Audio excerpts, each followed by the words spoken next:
Yesu tova biame nami.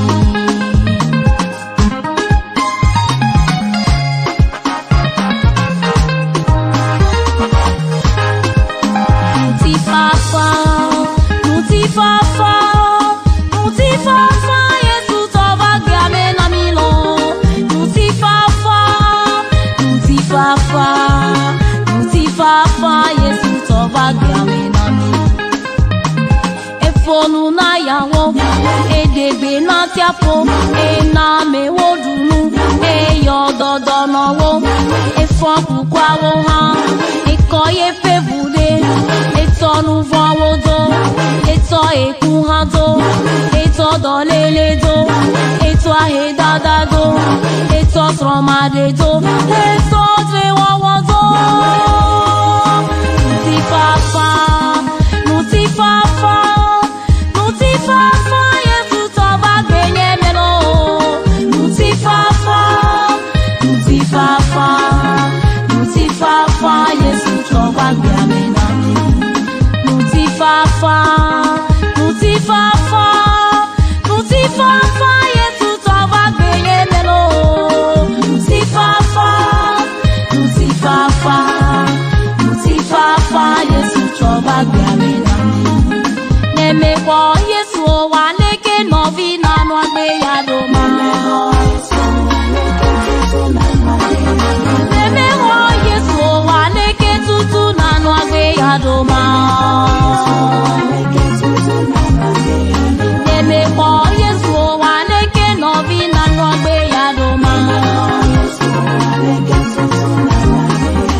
Afia ide 10 fois, aleke na wo. Afia ida fima, si wo fio mo sinato ai afine bia.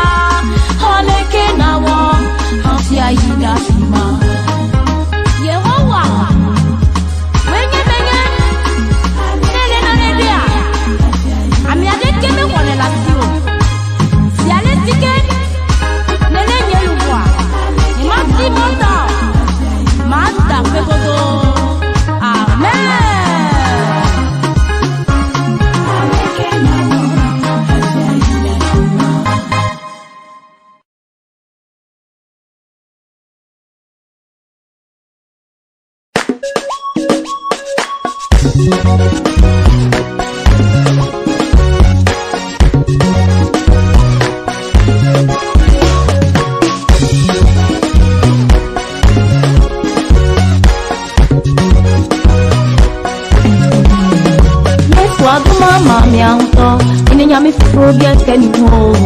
Odimechi wo be bia mi ko, don't me na mo mi furo bia. Ondi fufuro bia be mi mu. Eye meja Yesu Kristo na wa mame. Eye mi na Yesu Kristo na wa mame o. Mi wa Yesu Kristo na wa mame. Ondi fufuro na bia mame si na me na wa mi furo bia.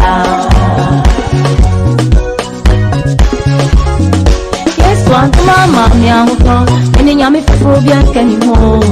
Odimechi wo be bia mi ko, don't me na mo mi furo bia. Ondi fufuro bia be mi mu. Eye meja Yesu Kristo na wa mame. Eye mi na Yesu Kristo na wa mame o. Mi wa Yesu Kristo na wa mame. Ondi fufuro na bia mame si na me na wa mi furo bia. Boni di achre ama force. Eye Yesu no ya di bia mame o. Odimechi meni mu wo banyi na mu. Yesu ni donti ma ye shira. Ni shira nti ma ye odi fo. Oh oh oh. Hey, Yesu enye wo na mi shanka. Nede na meti na ya simu wa onde fufu na bia mame si na me na mame so bia. Boni di achre ama force. Eye Yesu no ya di bia mame o. Odimechi meni mu wo banyi na mu. Yesu ni donti ma ye shira. Ni shira nti ma ye odi fo. Oh oh. Hey, Yesu enye wo na mi shanka. Nede na meti na ya simu wa onde fufu na bia mame si na me na mame so bia. Yesu wa menu bebe na mti papa. Yemedo mawade ke kode no. Ekona mdo ina fisi afi. Etane mezo soma nyeme vono. Nuse ya de gede menye. Etonye Yesu Kristo ye chenam. Enonye Yesu Kristo ye chenam lo. Sonye Yesu Kristo ye chenam. Nuse ye yesi ocho de menyana. Mene mezo soma nyeme vono. Wena kia kata wanyebe. Yesu wana nusianu na. Ekona mdo ina afisi afi. Yesu olono na bemezu ya ilato. Oya irana bemezu jidula. Hey, Yesu de menye we mekpowa. Nye menya lesi mano. Usesi jode menya na bele mezo koma nye mekona. Wena kia kata wanyebe. Yesu wana nusianu na. Ekona mdo ina afisi afi. Yesu olono na bemezu ya yato. Oya irana bemezu jidula. Hey, Yesu ede menye we mekpowa. Nye menya lesi mano. Usesi jode menya na bele mezo koma nye mekona.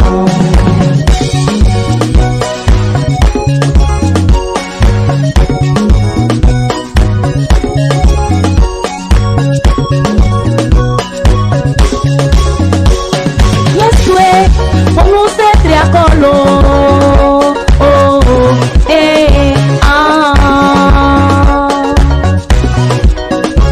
Hallelujah. Yesu e onu se di ngolo. Dewo bena maudi emine. Dewo bena Elia e. Dewo bena Mesiene ye.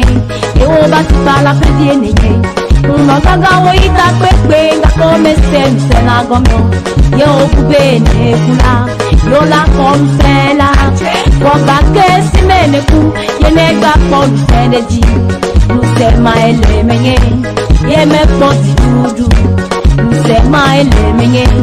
Ye me suka leto. Nusema ele menye.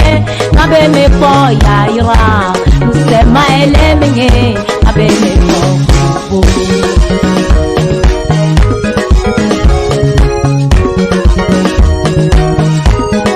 Richard's Records.